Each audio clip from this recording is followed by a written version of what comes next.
Today we are solving the question number 5 here, and it is given a function. Which of the following statement is correct? Here we are seeing a lot of, almost all questions are from functions and limit this year.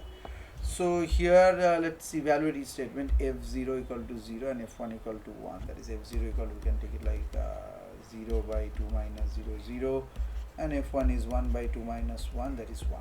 Okay, so both these values are correct. Statement A is true. B is f of 1 minus 1 minus x. Let's substitute 1 minus fx into fx. So f of 1 minus fx.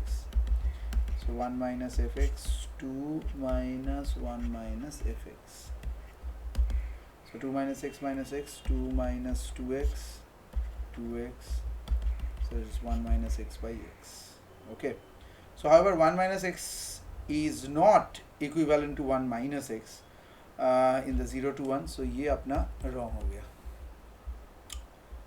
Okay, C, f is strictly increasing interval into 0 to 1. Fx equal to x by 2 minus x. F dash x is 2 minus 3x, नीचे का square हो जाएगा square.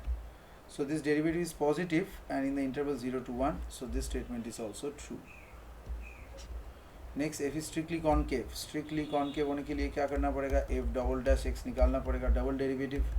So here you have already calculated. This will give you 18x square minus 16x plus 18 by 2 minus x whole cube. Okay? So this expression is strictly negative for all values of x from 0 to 1.